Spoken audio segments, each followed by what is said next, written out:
Yeah.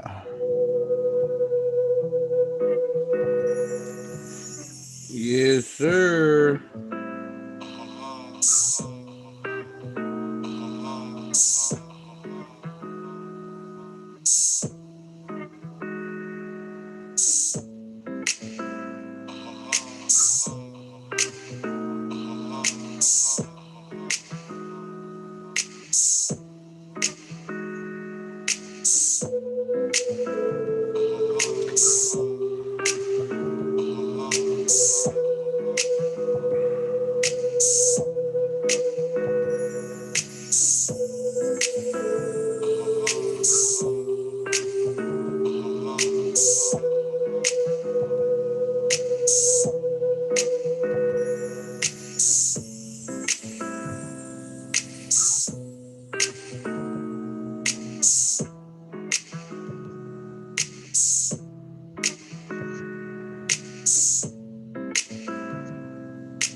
Bah, bah, bah, bah, bah, bah, bah, bah. Yes, sir. You know, Yeah, man. I think it might be that time, you know? Feel like it. You sure feel like it. Yeah. Let me see something real quick. We might be doing timing into a perfect fade here and then.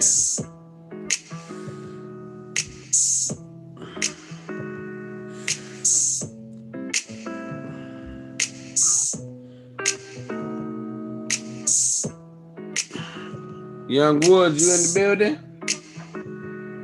I'm right here. There it is. Well, damn, say less then. Shit, we got this thing. You know?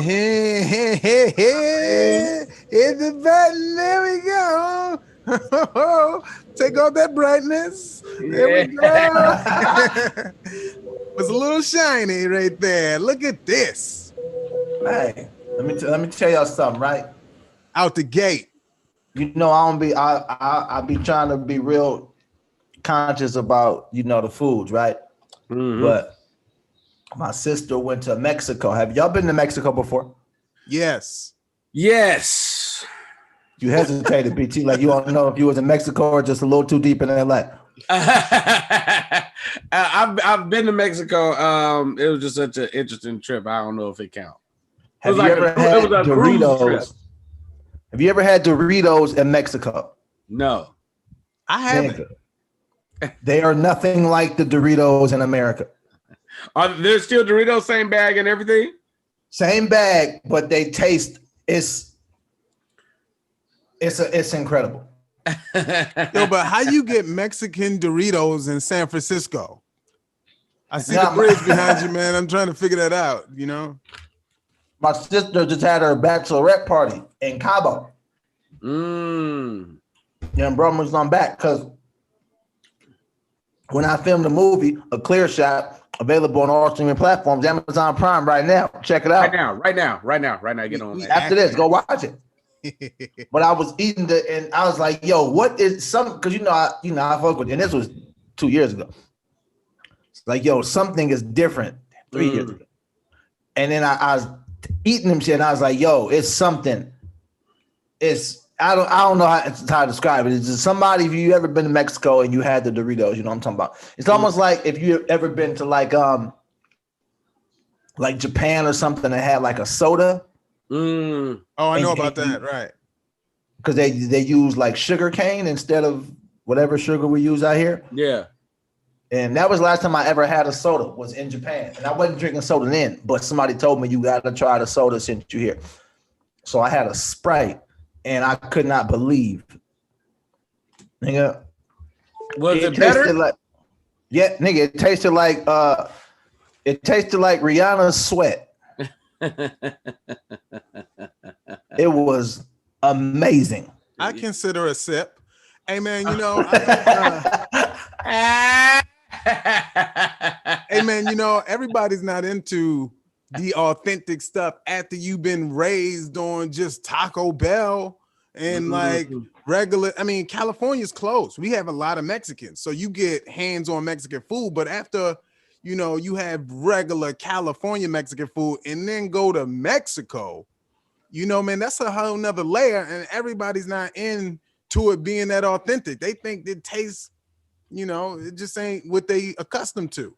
Here, my only issue be with like Mexican food in Mexico is they believe the dish is the dish, right? Every time you've had tacos in your life, you had an option for what you want on it, but they be like, no, it's carnitas, and I'm like, or chicken, but no, we doing carnitas. I'm like, or chicken, nigga. Hey, so look, when we shot, we stayed at Rosarito Beach Hotel. So it's kind of touristy, and it's really California. It's like Baja, California, but it's technically Mexico. You got to cross the border on that.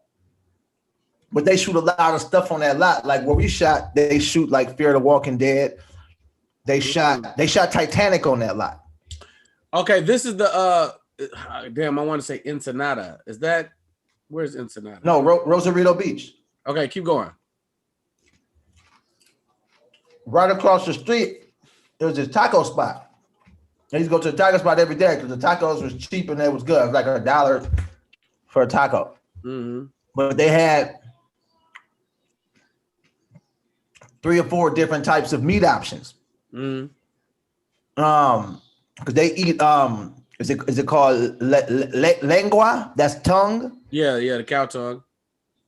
Then they eat the brain. Is Yep. Cabasa, Yep. Cavassier, caboose. I think Yeah. it's definitely El Breno. Cabasa. Yeah, El Breno. Yeah, something like that. El Breno.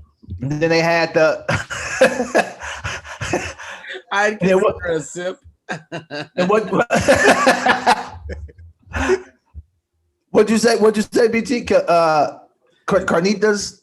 They had all that, like all that stuff, right? When you used to American, you like, okay, cool. Just let me get a little bit of that. Let me get some cheese, some lettuce. It's no lettuce, my friend. Cilantro. You want cilantro? Yeah. They put like onions, lime. Yep. Onions, cheese. lime, cilantro. A traditional street taco in LA is really small. It's the shell, meat, onion, cilantro. That's it. That's a taco. Make Right. softer. You go spicy or hot. That's it. Yeah.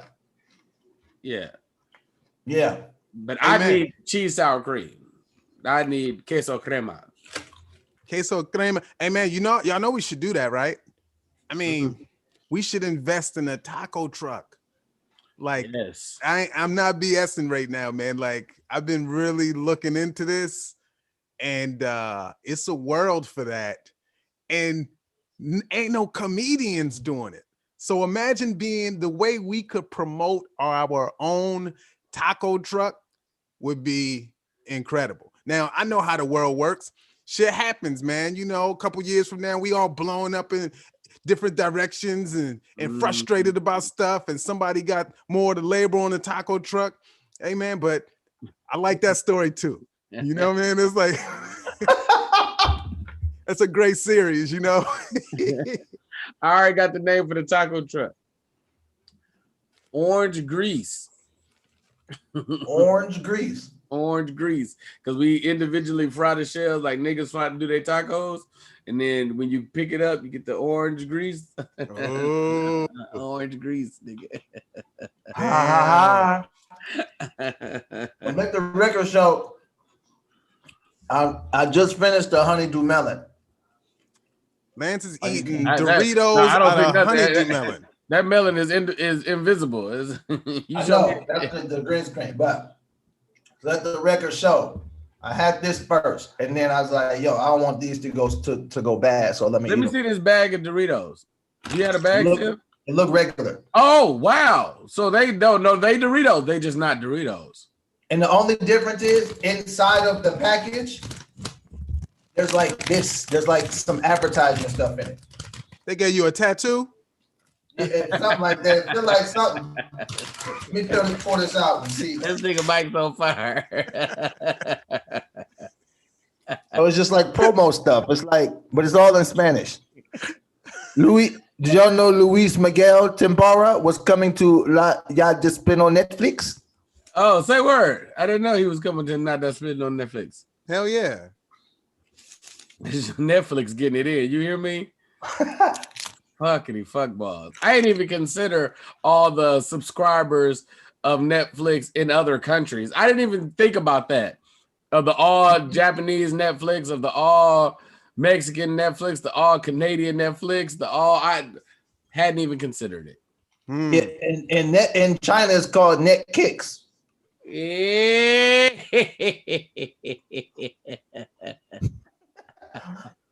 That was a karate joke, people. Hey, man, thank you. I was a little slow. And now that I know, now it's hilarious. Oh, that is fucking hysterical, man. Oh, man. Welcome, everybody. Welcome, everybody. Welcome to Black Tea University. Watch this episode number 41. 41 right now. 41. We crazy. We in here. Look at this. Mike E. Winfield. What a week. BT Kingsley and I consider a sip.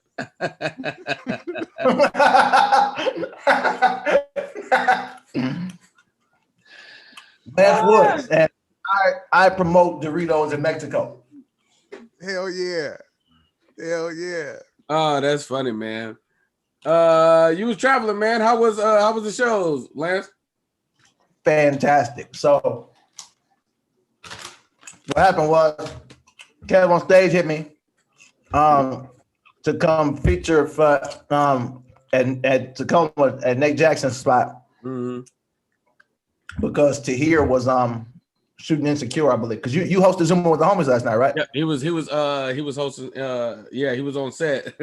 It was hilarious too. He was on set, and Ron G had him had him. He was like, "Hey, you on set right now?" He's like, "Yeah." He was like, "Hey, have one of the PAs like bring you something." This nigga's here like, "Oh, you think I won't do it?" He was like, "Hey, can I have a coffee with 4 creams?" Yeah, like do the 2 fingers, like, hey, can I have coffee with 4 creams? She's like, oh yeah, no problem. So he came and stopped by just to take the sip of the coffee. Yeah, keep going. Yes. So show was sold out show clearly. Nate Jackson goes up 10 minutes up front, fire. Ty Davis goes up 10 minutes, fire. I go up 20 minutes, fantastic. Yeah. Kev on stage, 45 minutes, fantastic. We all go home happy. It was a good time. Let me tell you one thing about Kev on stage. I told him this last night. He has a fan base that is committed to laughing. Mm-hmm. Mm-hmm. Like he's in that spotlight. I think it's the way he grew his fan base. So his fan base are real fans of him, and they want to have a good time. Like you don't see that thing where people's like sitting there with their arms folded, like let's see if he like it ain't that. It's like no, we know why we're coming. We're coming because we love this guy. Mm-hmm. In turn, we love whoever he puts on stage because we trust him. So yeah, it was great. Hey man, and that's the truth. You do not get that at every show. Like that's not everyone's fan base, man. There's some that make you put in a different level of work. And on some, I don't want to call it weirdness. I appreciate both. Yes. You know, I like those rooms when they like, oh, you gotta earn it. And I'm like, oh, okay. And then I like the nights when, man, like, you know, they are just friendly, giving laughs. You just kind of float that day. You experiment more. You just kind of, you know, let's see what I take home with this after this show. Cause I'm going to play around because the energy's so good. I'm willing to bet that you are perceiving it that way because you're in the perfect spot and are understanding the idea of enjoying the journey, right? Like you're appreciating the journey. But once it changes, I don't think you'll miss it at all. You mean having to work? I don't think you'll miss. I think that's why niggas don't come back down the hill. Cause when you're famous, right? Mike Epps, right? He went through the bullshit. He went through the tough crowds and them trying to figure out who he is. But when they're there to see you, that's just a good time. No, look, no, I agree with all of that. But there's something that comes for many at a level of fame where people don't tell you anymore when you're not funny. Agreed. So it's who you keep around you is really important when it comes to that too.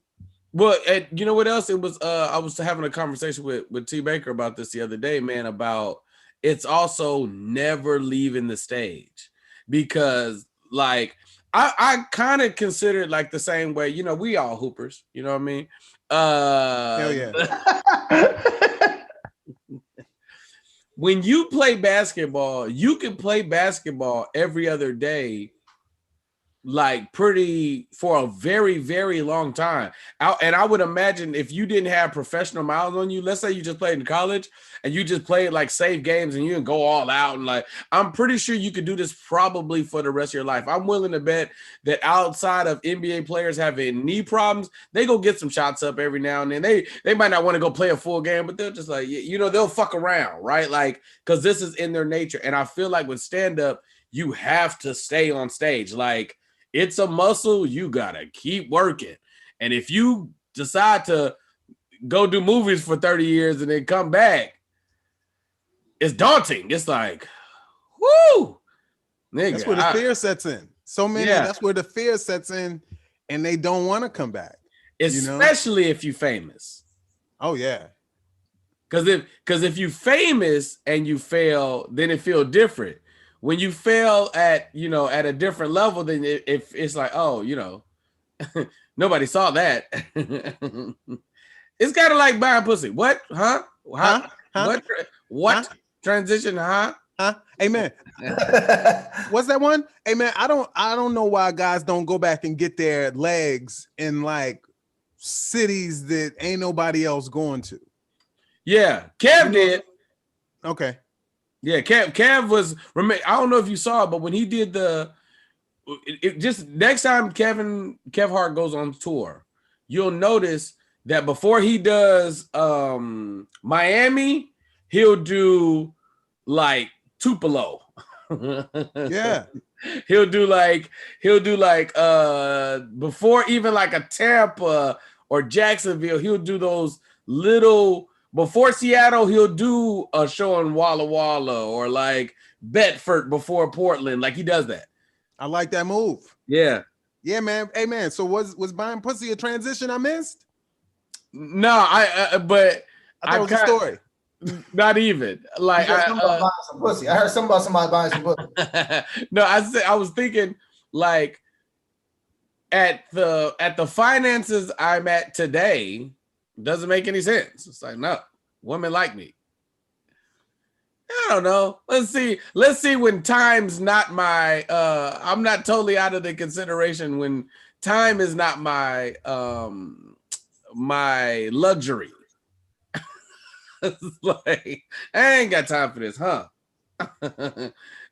Like me just enough to do it and then go and get. You pay them to leave. Tomato. Okay. Yeah. I mean, I consider a sip is what I'm saying. That was the transition you missed, Mike. So what he's saying is you never leave the stage, because if you do, you're gonna be buying pussy before you want to. Exactly. Damn, education is already happening in the university. Wow.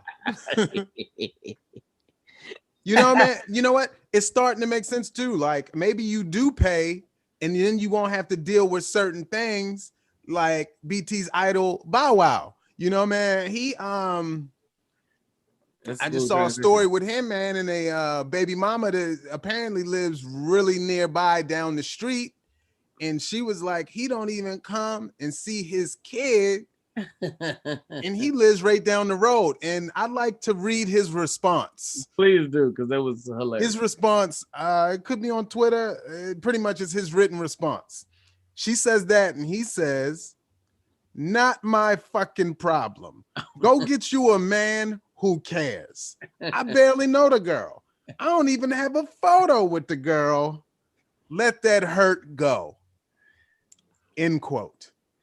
Wow. Hey. This is so somewhere I saw something about postpartum depression. And I didn't understand how that comment with what you just said, and I didn't understand how the two correlated. Because one, I don't know how old the little girl is. If it's the little girl, we always see with Bow Wow, like I don't think she's that young. This is a boy. Okay, how old is the son?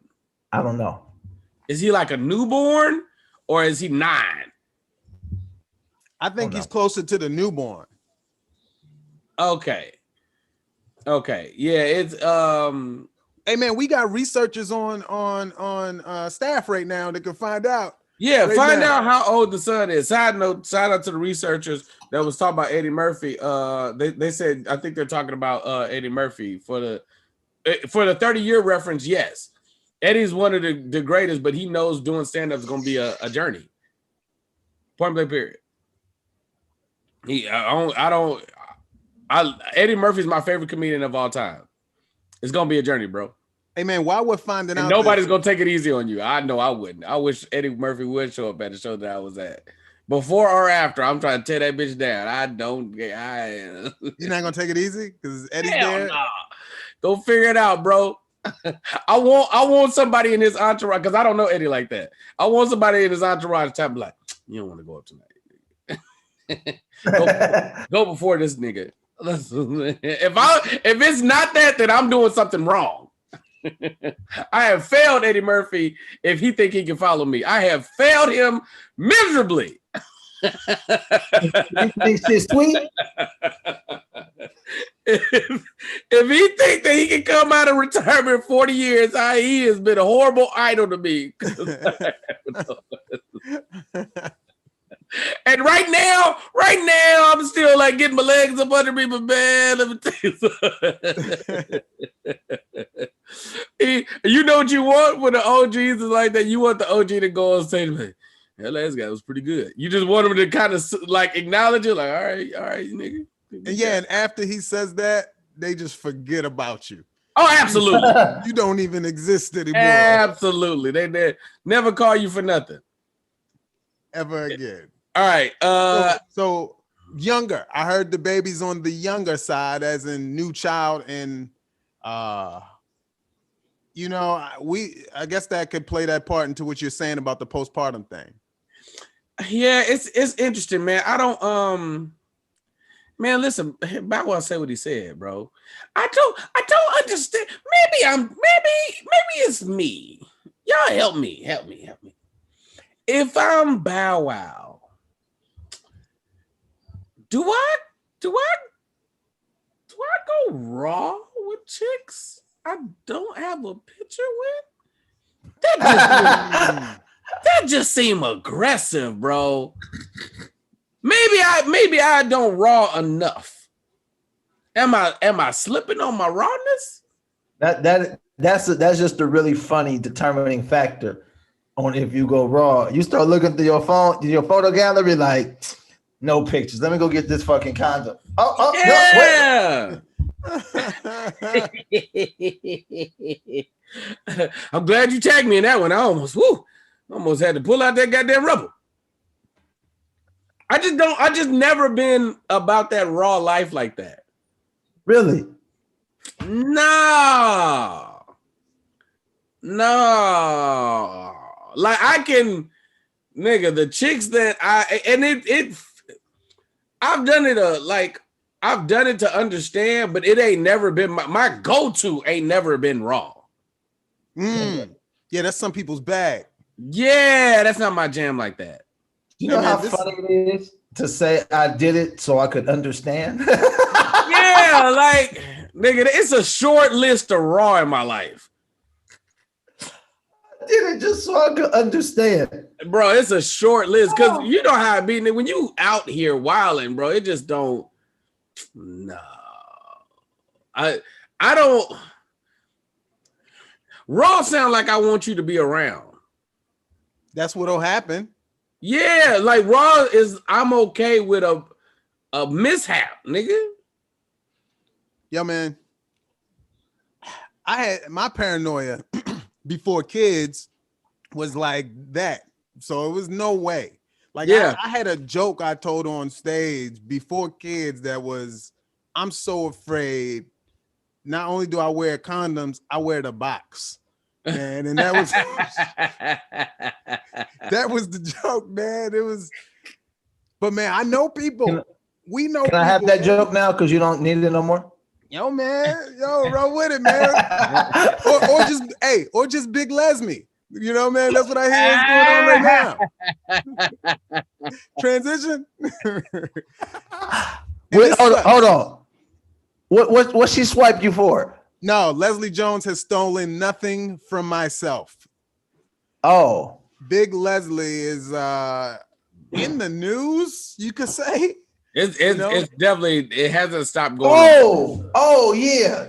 I didn't read into it, but I seen that it was there. Who was the comic who was mad? It's The one she stole it from. Yeah, it's Precious Hall, but I don't want to leave this the Bow Wow situation yet. Right. It just the setup was there. It was Precious. It was Precious. What that did do, Precious. All right, man. What was you talking about Bow Wow, man? What that did do. I love doing Precious voice. Precious funny shit. Yeah. I don't know, Lance. What you think, man? About that. I just don't be getting involved when people get to talk about their kids. And I mean, hey man, I hope everything works out for the child. And you know what I mean? I think people just do a lot of shit without thinking about the full consequences of the action. Just like who knows how this, I mean, I know how the baby came about. I'm saying who knows the process that went into you know what I'm saying? Like I don't know if it don't sound like he planned to have a baby with this woman. Yeah, and it sounds like his not give a fuckness is funny. It's rapper like. It's very it's legend like. You know what? It's old rapper like. It is old rapper like. He's an old. Oddly enough, Bow Wow is an old rapper. Yeah. And you know what? It sounds like he getting ready for his verses with Soulja Boy, and it's like that it sounded like some Soulja Boy shit. Anybody else? It sounds like Soulja Boy was like, get a man who can't give a fuck about that. And the first rapper whoever didn't give a fuck about this kid. Kid. Are y'all excited about that versus? No, I wouldn't say excited. Oh man, you guys. What day is it? I don't. You know what's funny? I don't know if they've officially. It's official, but I don't know if they've announced a date yet. Let me go double check. Oh, look at that. Swiss Beats and Timbaland live from Miami Sunday. The rematch. Oh yeah, because when they did it the first time, did y'all see the first time? No. First time with who? Timberland and Swiss. Oh yeah, I thought we was on Bow Wow and Soulja Boy. He was reading it because they just announced, I guess, Timberland and Swiss doing it again. So that was the first versus thing, and Timberland was like in the studio. Swiss Beats was in the car. It was just playing shit. And it's going back and forth. So I think they're gonna do it and produce it now, and you know, what I mean, make it an event this time. And it's live and it's in Miami. I ain't gonna even hold you, nigga. We could do a couple of these rematches. I like the rematch idea. Who you want to bring back? T-Pain and Lil Jon? That was lit, but definitely Jonte and Neo. I thought that was super slept on, was fucking phenomenal. Because I like because the reveal of the surprises of, because they was in the, I produced this, this is my song, and or I wrote this. A lot for Jonte, it was all pen, and it was like, nigga, you wrote that, nigga? It's like, you know, when them nigga Neo he played Beyonce Irreplaceable, you're like, oh, big checks, nigga. I mean, they was in a bag, bro. It was like a lot of hits. And like it was revealed. It was like, nigga, you wrote. I didn't even know you wrote this. This you? Like that Jonte Neo is very good. I think the Bow Wow Soulja Boy gonna be great, y'all. I also think it's gonna be great, and I think it's gonna actually be a versus how it came to be in the beginning when they were going against each other. I don't see a friendly environment for this one. I see two people that want to win. Yes. And so I love that they have a song together, because then you get the Gucci Jeezy thing where they can perform their song together. I think that's always great. I think it's always great when they've worked together, and then like how Gucci and Jeezy or E40 and Short, they just end on nigga don't act like a bitch, or even So Icy felt different. I don't know if I was ever a fan of So Icy, but when that bitch came on that night, nigga, a tear rolled down my eye. I was not a regular tear, a frozen tear rolled tumbled down my face. I was like, that is a frozen tattooed tear. Nigga, after all that shit, that was great. Because that's where the drama started. I was like, that's beautiful. Hey man, I got a hot take about this particular verses that there will not be a winner. This is what's gonna happen. The winner in this is gonna be who we're talking about the most. And I just don't think it's going to be about music.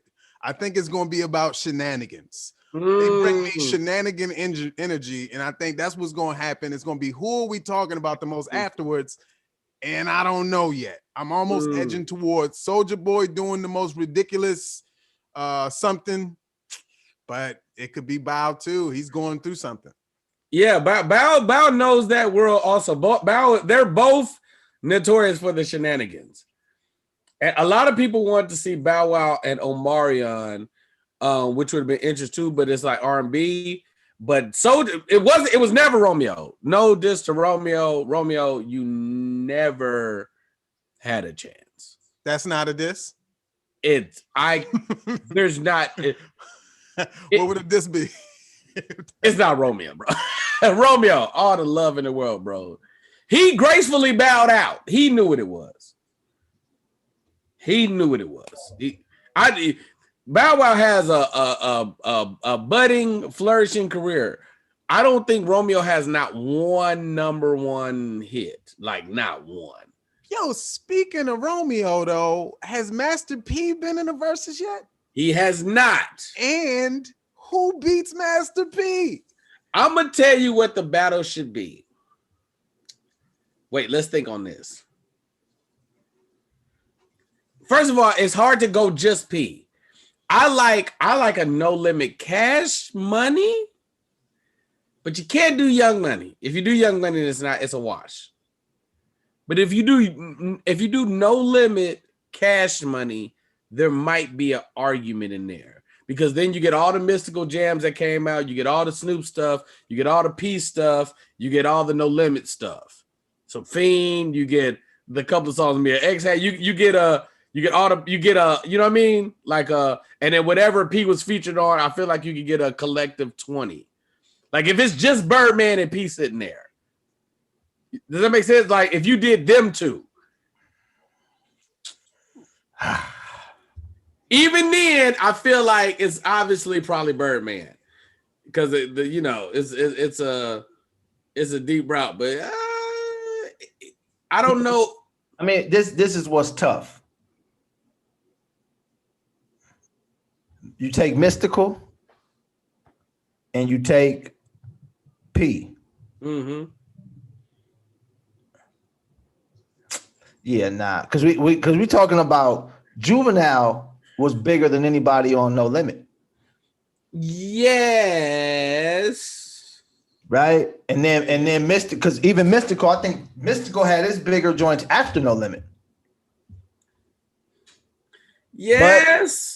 But he's No Limit artist, so whatever. No. I agree, but I'm just talking about the stuff. I feel like Back That Ass Up next to Make 'Em Say is interesting. I don't, but I think Back That Thing Up next to the Mystical song. Next to Danger? Oh, Shake It Fast. Shake It Fast. But he ain't on No Limit no more. I know that's why we're gonna have to makeshift some shit. Nah, I can't do it like that. I think Make 'Em Say versus Back That Ass Up. I think so. Because here's what happens when you start talking, when you do the verses, and this is probably one of the most interesting dynamics of verses, is once it happens and you got to compare these two songs against each other, one might be bigger, but you might like one way more. Are we talking about personally or in the moment with everything else around it? I think That Ass Up is a fucking national anthem. Yes, but when you hear, what would you prefer to hear? Back that I ass prefer up. to say, make them say, I prefer that. Me too. Unless it's women around and they got on a little bit of clothes, then I'm like, yeah, turn up the back that ass up. But that's what makes it interesting. Yes, I agree that back that ass up is a way bigger song, but nigga, like Big fine woman. Fool, who is you playing with? Like I give like that's not even my favorite Juvenile song. I don't even know if that's in my is it in my top 3? Is back that ass up in my top 3 Juvenile songs? That's a good question too. Who would go against Juvenile? Yeah, Juvenile had a run.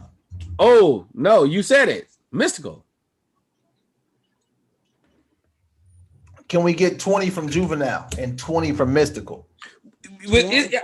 If we could get 20 from SWV, we could get 20. Look, man, you know who didn't get 20 in his entire career was J. Cole in the Basketball African League, man. He has left the league, and I thought he got released, but they said it was his contract was up. Well, I heard that, and I heard he said for family reasons. Yeah. How's your contract? Oh, I get it. So it could have been like NBA players do 10-day contracts. Yeah. The whole time that was happening, one of the things that was the most profound to me was Africa has a basketball league. Yeah, man. Really? No, not a team, a league. Nigga, Africa has a basketball league? I've never heard of it. And we don't know about their stars? Niggas don't go over there. Niggas go to Australia. Niggas go to Europe. So something's going on with the African game where it's not whatever happens in basketball that makes the game better, right? The trainers, the coaching, the whatever it isn't happening in Africa. And I'm just going to go out on a limb and say that Monique Bowl was out there. It's a bunch of tall people in Africa.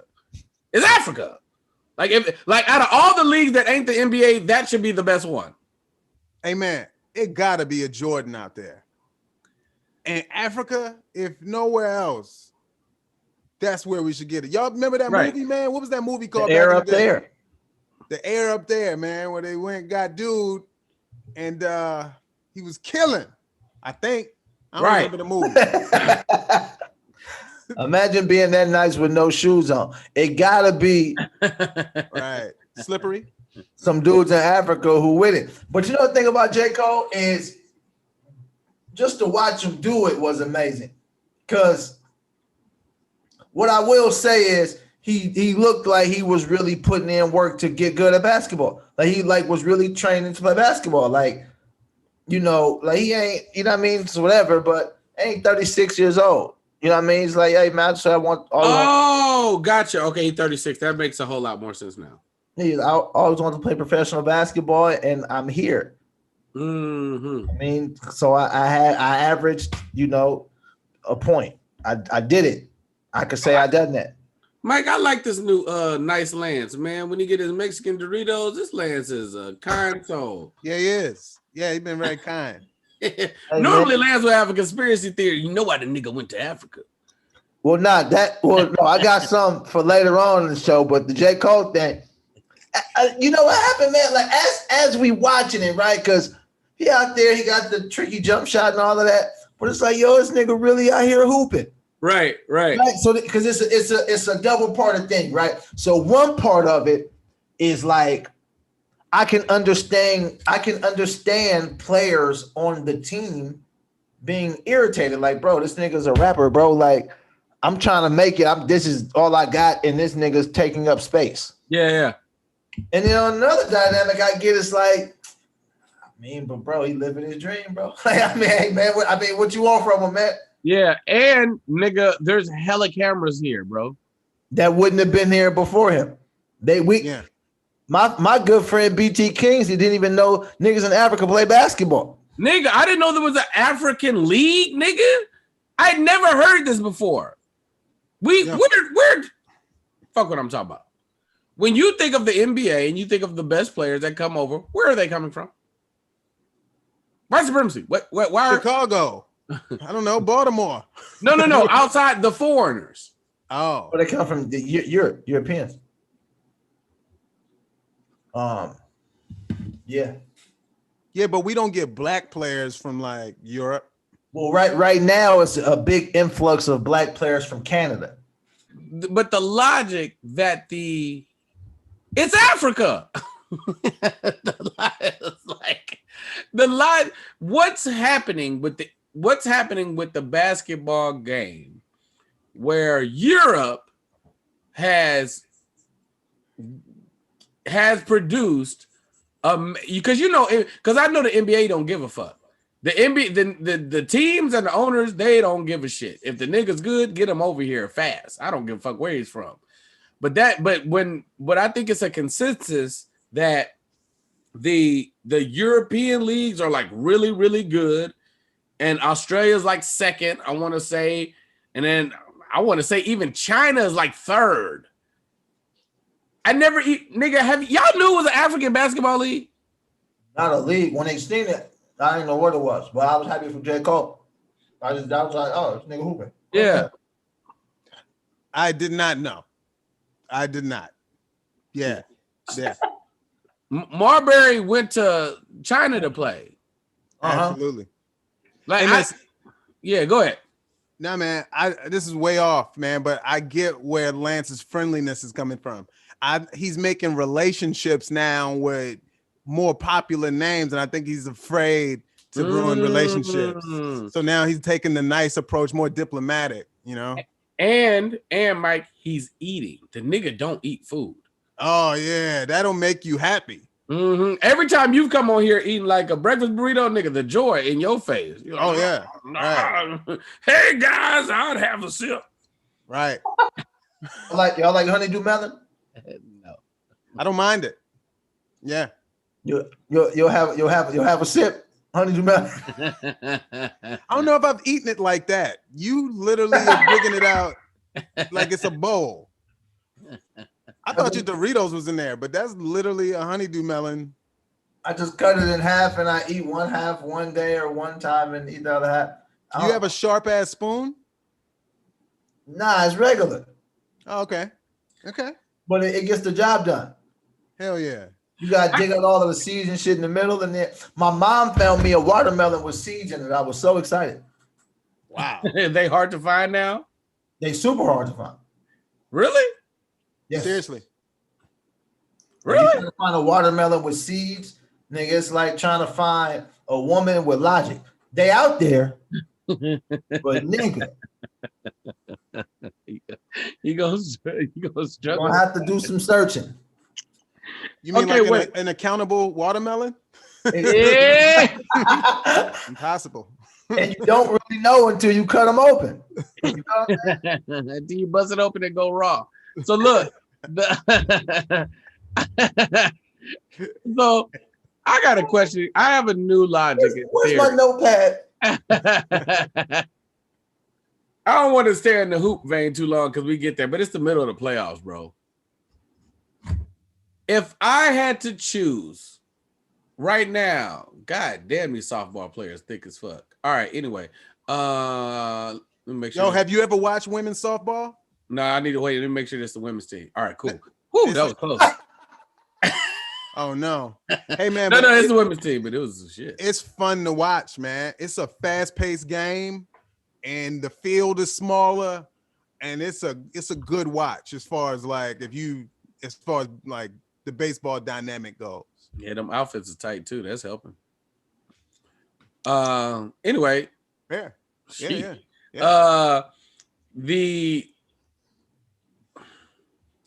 I like Luka better than I like James Harden. Okay, keep going. I think James Harden is clearly a better player one-on-one. But if you gave me a team and made me choose, I think I'd easily go Luka. It's not even like really like a struggle mentally for me.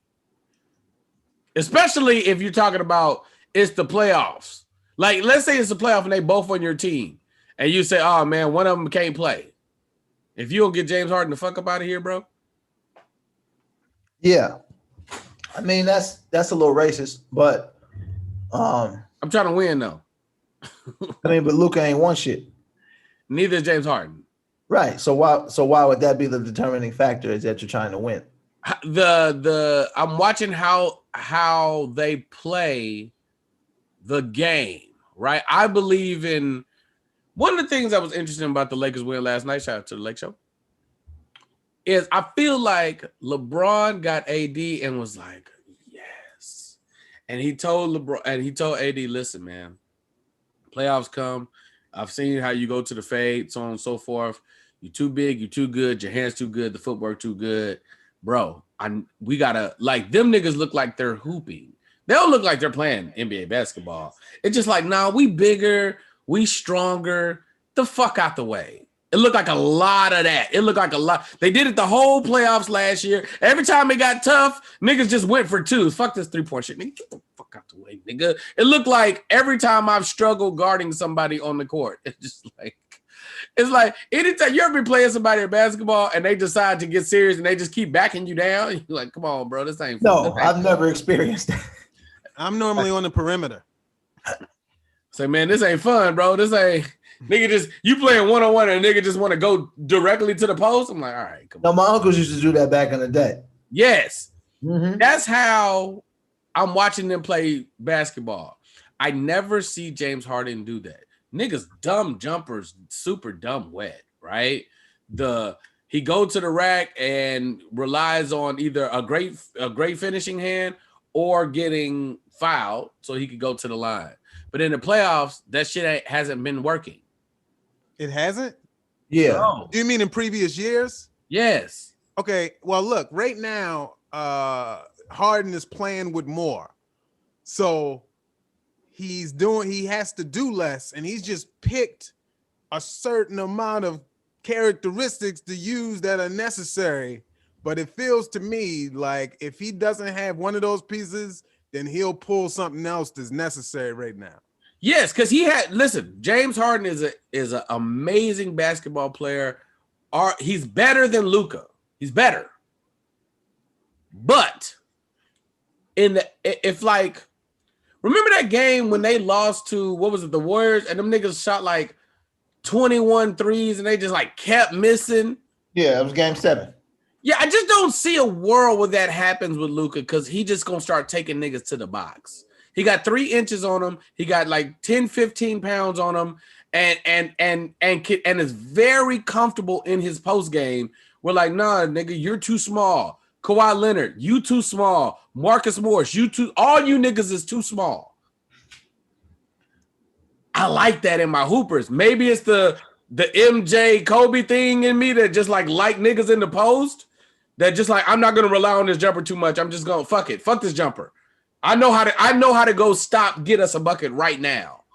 Hey, look, you sure it's not the fact that he's talking shit and we know he's talking shit that makes it more appealing to watch? Because right now we could hear Harden's audio. He wore a mic for the game and he was like, nigga, fuck you, and crosses him and hits a 3. I'ma like him more. Because I think, man, the element of shit talking, you know, guys getting teed up for it, man, yeah, it makes the game way more entertaining, especially when you hear it. So you're hearing it from Luka right now, whereas you're not hearing it from Harden right now. Well, James Harden has a reputation, and this is why I say it's racial, is because James Harden is notoriously known for having an ugly game. Like, people don't like to watch the way he plays basketball, right? Mm. Luka plays identical, and he doesn't have that. And I'm talking about identical when we're talking about the flopping around, the complaining, the dribbling all the time, the step back 3, like it's the same game. I'll give you all of that. And he's nowhere near as good as a shooter. Different body type. Yeah. Definitely different body type because he's bigger.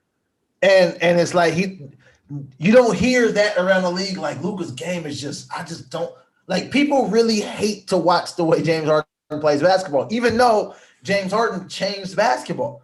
He changed the idea of a travel. He changed the idea of these gather steps and the shooting off of different legs and all that kind of stuff. It's like James Harden had a lot to do with these things. And then he also has a reputation for not coming through in clutch moments, which really stems from the finals the first time with the Thunder. And all the Rockets shit. I mean, you could say the Rockets shit, but they was losing to the Warriors. They wasn't finna win them games.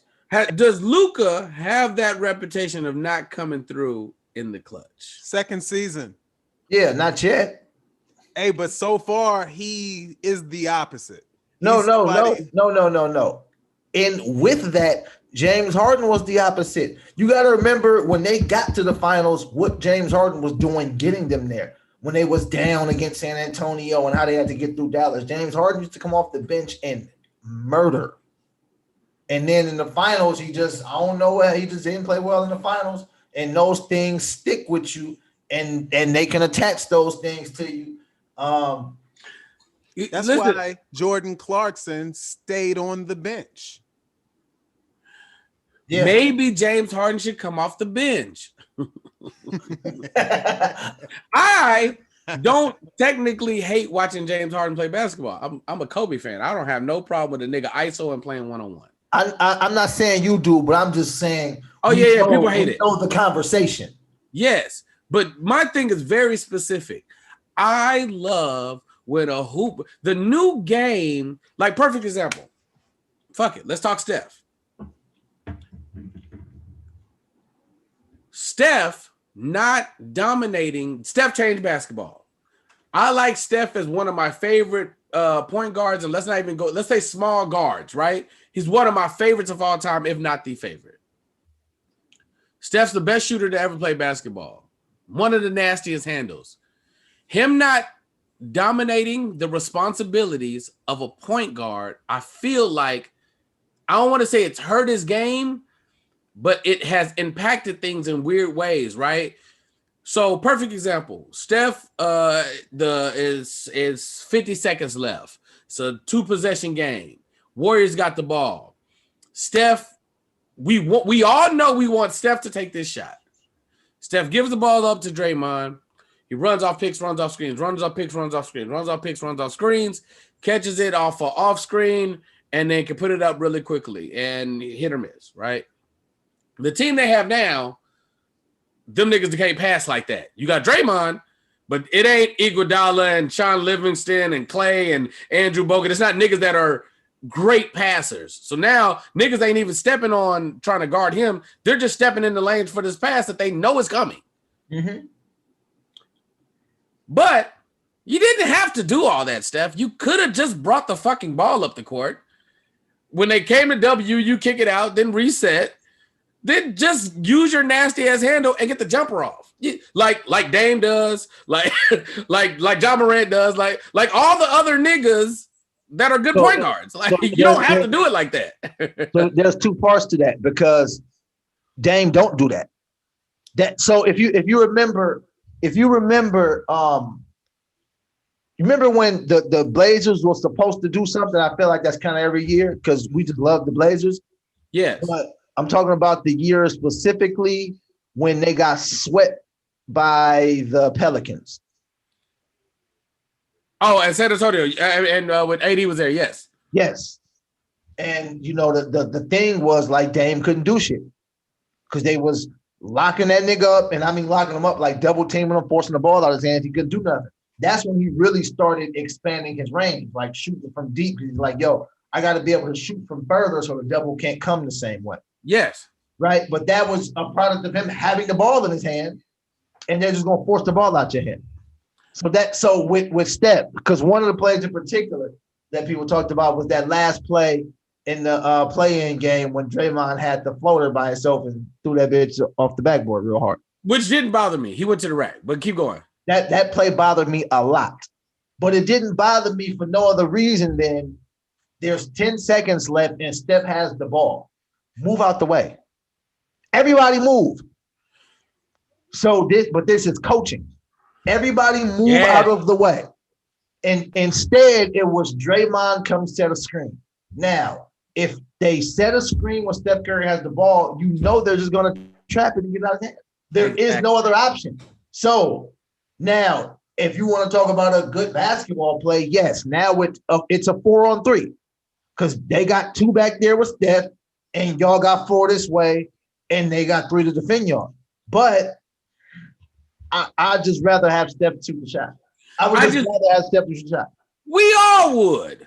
And I agree. It's definitely coaching because I remember remember how the Warriors started off this year? I was screaming at the top of my lungs, like, my niggas, Steve, this is not the same team. You do not have the same pieces. Y'all can't keep doing this shit. Like, y'all can't keep passing the ball like this, nigga. This complex as offense is unnecessary. I need you to run a traditional pick and roll and or more ISOs for when one of the niggas with the best handle, the best shooter, the off the drip, like, nigga, just move. Hey, man, you was screaming like Stephen A. Smith was screaming at Kwame playing his lowlights. Like, that's how you was screaming, man, at the start of the season, man. What y'all think about him playing Kwame's lowlights? I thought it was great. I thought it was fucking terrible. So if you just want to hear about the conspiracy stuff, here we go.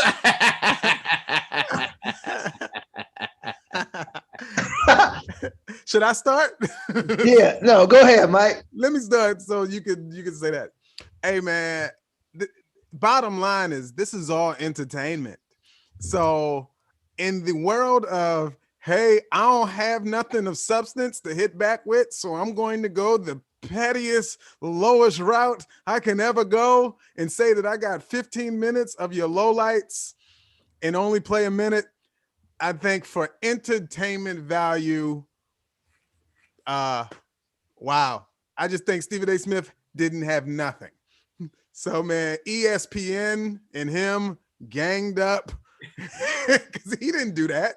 He didn't go through and find that. They did. And they just, man, it's like, hey, let's just keep this ball rolling. Yeah. So this is the interesting part, right? Because I agree 100%, Mike. It's like, no, ESPN, everybody is in on that kind of stuff. And I gotta be, I ain't gonna say careful about what I say here, but I want to make sure I say things the right way. What Stephen A. Smith done kind of stamped everything Kwame's been saying. It's like you doing that in response is like, oh yeah, well then he hasn't said one lie about you, and you still ain't answered the question. You know, it was so when Kwame talks about this. First off, have y'all been following Kwame Brown? Like, have y'all been watching his hour-long lives and all that stuff? No. Here and there. I have, but it's just too many, man. Like, I got a family and I gotta eat and stuff, man, and watch 90 Day Fiance, Happily Ever After, and it's just no time, man. Yo, check, it's going. It's going. I watch. I peek in and out. The issue is, keep going. I'll tell you my issue. I did Jay Phillips' show Wednesday, and he had me and Ari Spears on there talking about the Kwame Brown situation. And, you know, my general point was, you know, first off, the Kwame Brown thing in particular, the reason, because if you follow it, it's just a large group of people who just agree with him, not agree with every word that he says, but just agree with him, because everyone can relate to you letting people slide for so long, and then you be like, oh, okay, y'all want to talk shit? I can talk too. We all can relate to that. Like, yes, I don't let these niggas slide. Niggas been talking this goofy shit all this time. I've been trying to take the high road and all that bullshit. And now, okay, well, I'm gonna talk now too. And we'll let the people decide what's real, right? So Aries is talking about, you know, he's like, you know, Aries pretty much like, I mean, I agree with some of the shit Kwame's saying, but get the fuck out of here. And he was talking about, you know, I'm like everybody else. I love Michael Jordan. I read every book Michael Jordan. I watched every documentary. And Michael Jordan said Kwame Brown didn't work hard, didn't have a good work ethic. So, he came out of high school like Kobe, like Garnett, like LeBron, like Dwight Howard, but he didn't have the work ethic to get things done.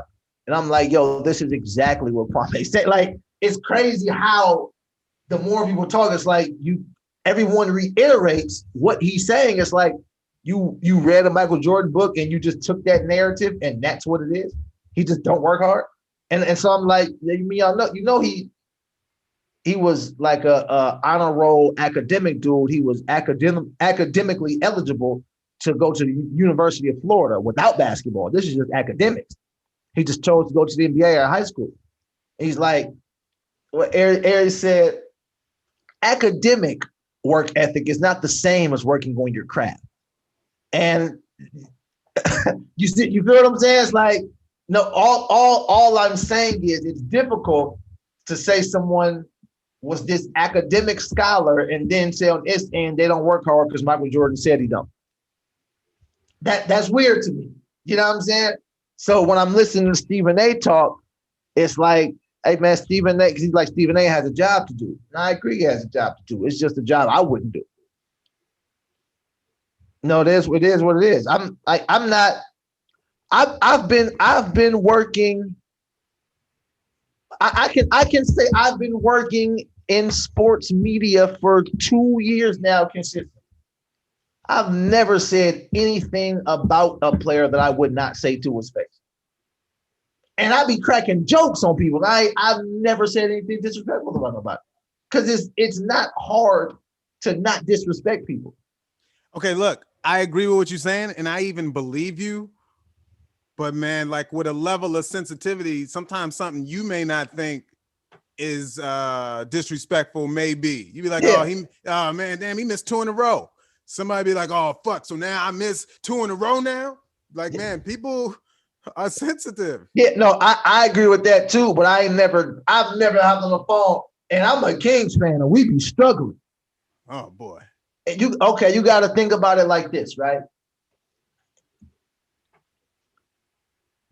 I'm in Sacramento. A lot of Kings fans want the coach to be fired. Is the coach fired? Yo, no. Hey, no, man. So Bobby Jackson just got hired as the G League coach. Oh, Gotcha. that's what that was. Okay. Right, yeah. Right. And so I have real thoughts about that I wouldn't really say online because I'm connected to certain people and you know what I mean? But I'll say it like this. Bobby Jackson should be an NBA head coach. He's not going through G League routes because Luke Walton ain't go through no G League routes, and right. Steve Nash ain't go through no G League routes, and Steve Kerr ain't go through no D League routes, and so on and so forth. And I'll just leave it at that. You feel what I'm saying? But I'm not gonna hop on the internet and talk about Luke Walton needs to be fired.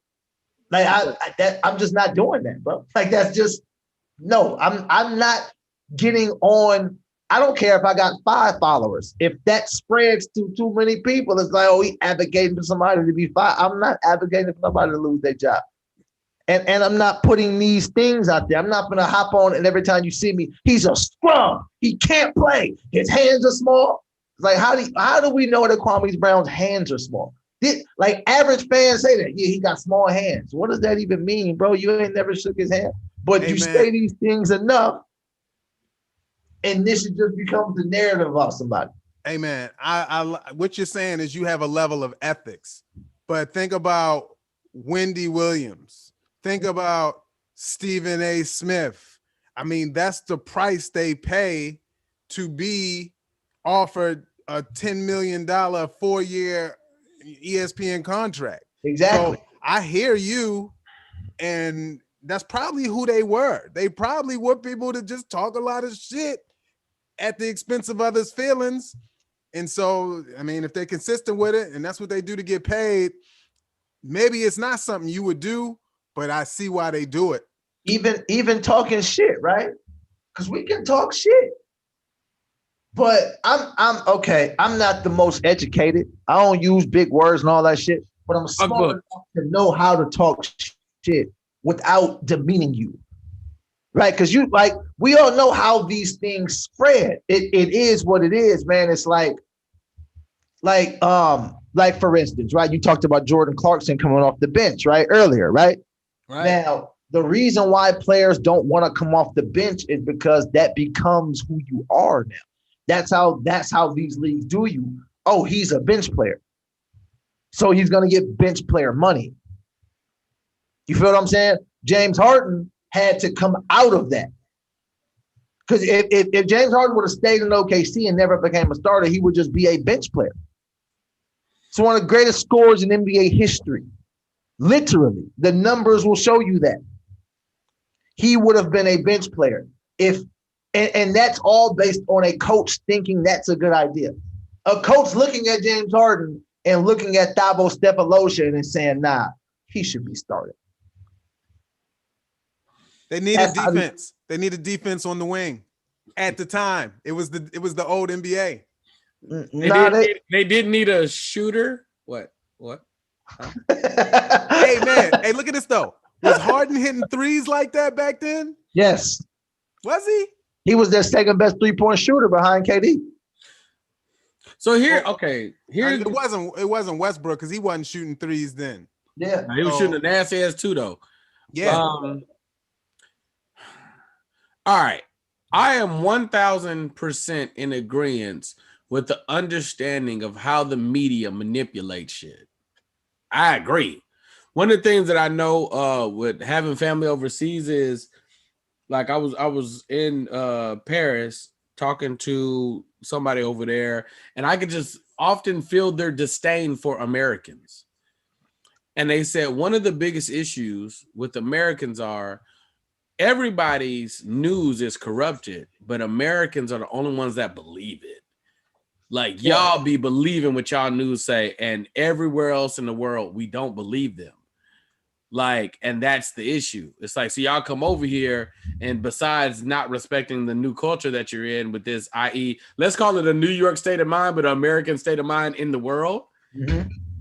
You guys come over here with that arrogance, and then you believe what your news say, which is like a total conflict of what you know, understand, and believe. You just haven't done any research. You haven't been anywhere. Everything you've digested is all fucked off. Okay, cool.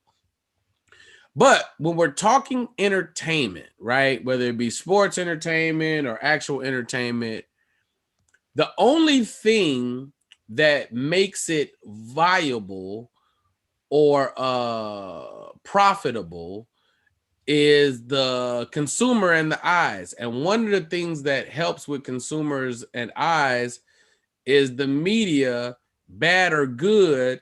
It's the logic on why all press is good press is because you need somebody to shine a spotlight on what you're doing. And in the grand scheme of things, if you have all determinations to be great and you're great, it makes for a better story, right? So when they do the LeBron James movie and they cast the actor that's going to be Skip talking shit, he'll just be a footnote in the background of greatness. When they do the story of Skip, this angle that he took to just ride out LeBron's not good will be an angle, right? So it's like you need Siskel and Ebert to talk about the movie. If we had the lights on us, the three people on here would be fucking superstars. Because talent-wise, we're lacking nothing. Right? We're already delivering at a very high clip. The only thing that's not happening is publicity, right? Like, nigga, I had to search for a publicist not too long ago. Have you ever searched for a publicist? No. Nigga, let me tell you something. A publicist, an agent gets money, an agent, a manager, you book something, and they take a percentage of that, right? A publicist, you pay a fee to get you into parties and to get news to cover you so you can be bigger. Mm-hmm. And or so what you're doing. So if we got a publicist for Black Tea University, she would say, oh, you guys are invited to the podcast awards. I got you guys into this. So you can shake hands and kiss babies with people that are moving upwards in the space that you're trying to do.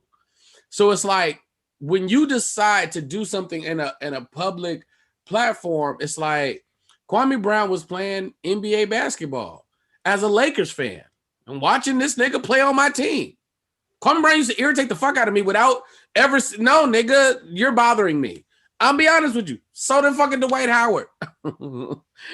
When Steve Nash is throwing you bounce passes, my nigga, I need you to catch his ball. Now, in fairness, everyone irritates you who's a Laker if it's not Kobe.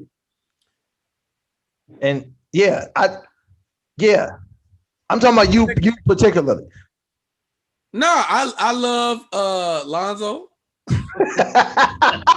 Brandon Ingram, Julius Randle, Jordan Clarkson. I love all the Kobe babies.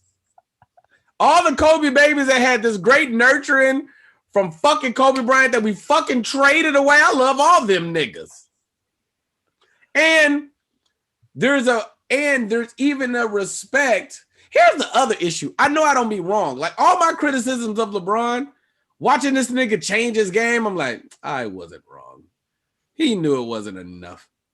Like, I'm watching you, nigga. You're playing defense now. I watched Lonzo play defense for this whole goddamn team, guarding 4 niggas, and then niggas would be like, oh, man, the Lakers ain't good. I'm like, no, nigga, he's tired, bro. He's doing everything. Hey, man, this is off topic, but it's something you just said, and I feel like a lot of things we're talking about narratives and perspectives. Is that right? Yes.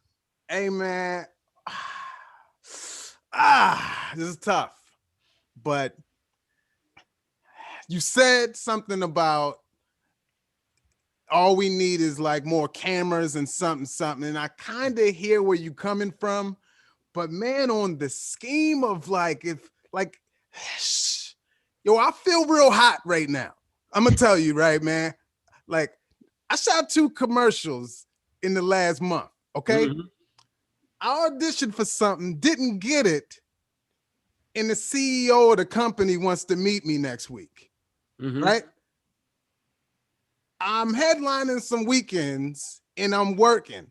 So it's like, okay, whose perspective says you're not hot? You know what I'm saying, man? So it's kind of like, there's people right now that's like, yo, I want your life. Yeah. And then it's others that are probably like, oh, I don't know what he got going on. I don't know that he got a meeting with Netflix about this stupid script he wrote. You know, right? So that's the funny thing is, you remember what it was like, and not even what it was like, what it is like, because I know it happens to y'all.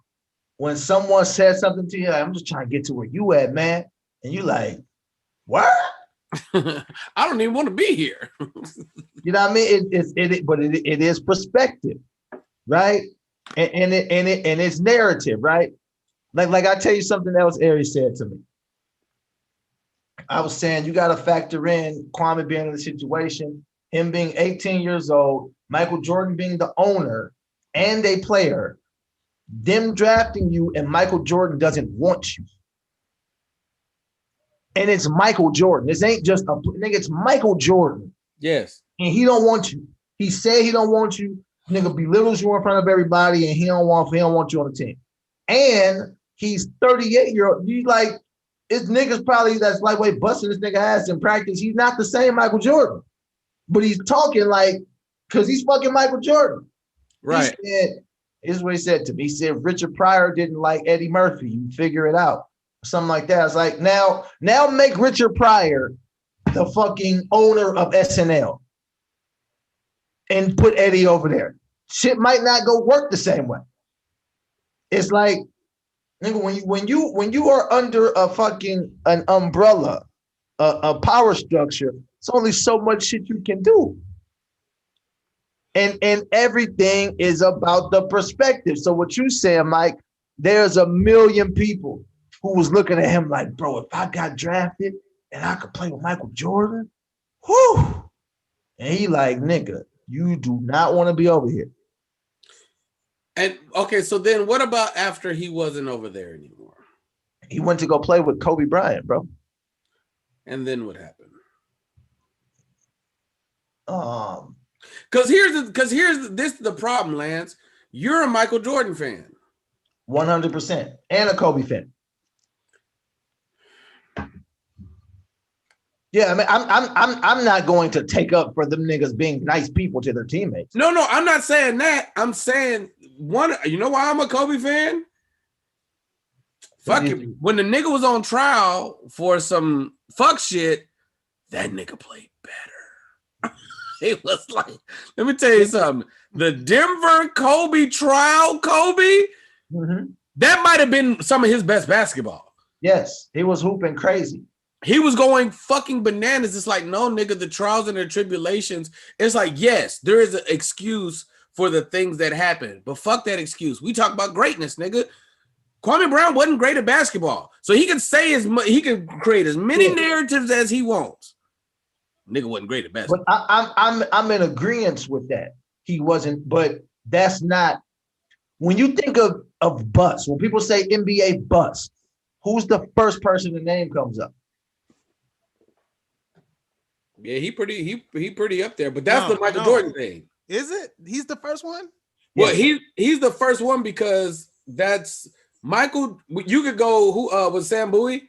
Sam Bowie was the one who got drafted before Jordan.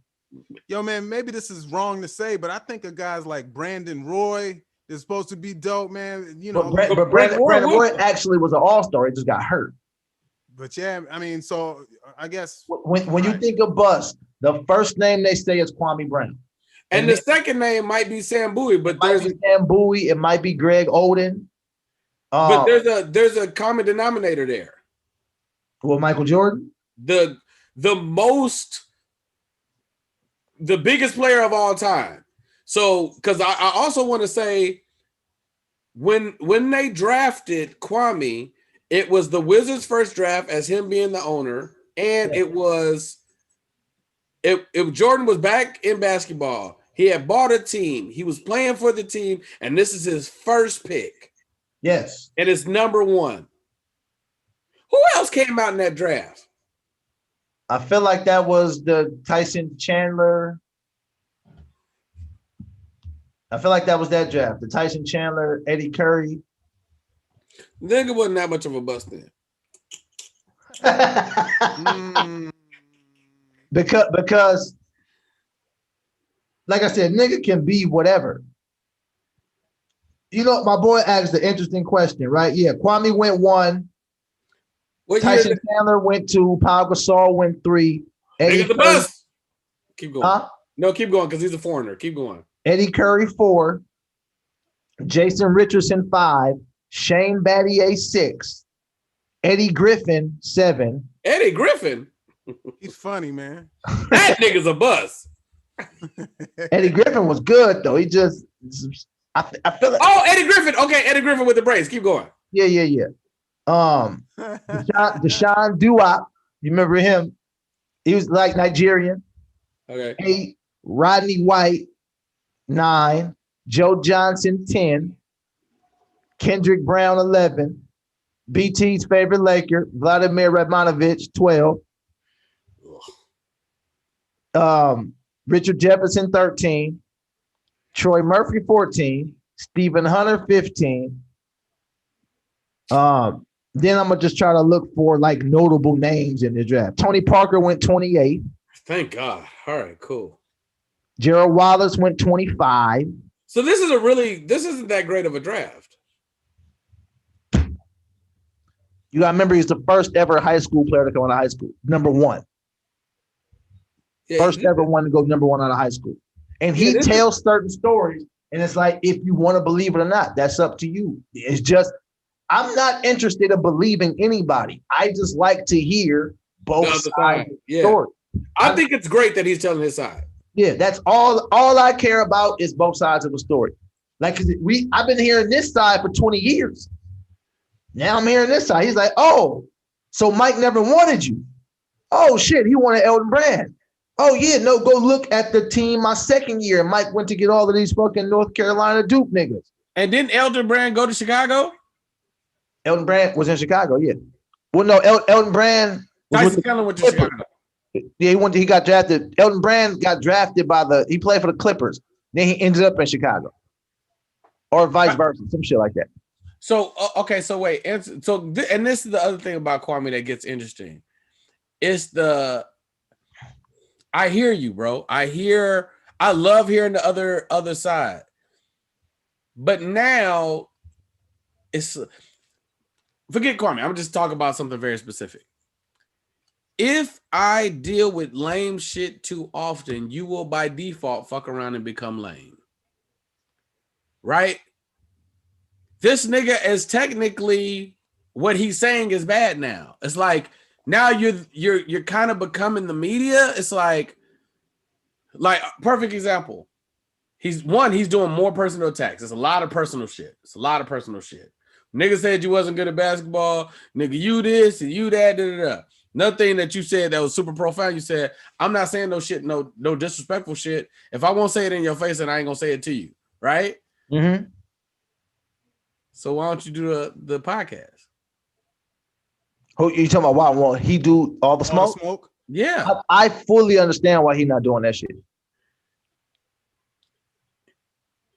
If Matt Barnes is saying, because that's another thing about Stephen A. that you've heard NBA players over years say, no, Stephen's not hard to find. Like you could see him, he's been charged up by niggas. Nah, nigga, he got some niggas with him from wherever he's from. It's like, nah, Stephen A. kind of be out and about. Mm-hmm. And that's across the board. That's Corey Holcomb seeing this nigga in Chicago. That's basketball shit. That's like, nah, Stephen A. be out.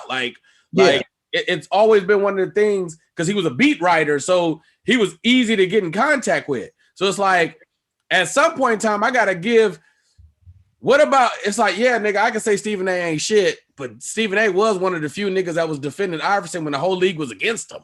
It's like, So that was how he got started. But him and Iverson fell out for Stephen A. putting out some shit that Iverson didn't want out. Yeah, but that's part of that job, and that's why I say that's not a job I would want to do. Absolutely, I'm not interested in doing that. It's just no. I'm not interested in doing a Wendy Williams job. Even when I write comedy, it's like, is this joke worth disrespecting this person this much? If it is, then I go with it. Right. But some stuff is like, you know. Yeah, I'm always leave respect unless sometimes you gotta be disrespectful. Sometimes you just gotta be out that bitch. You know what I mean? Every now and again, you gotta say fuck that shit. Just nigga. Right. That's it.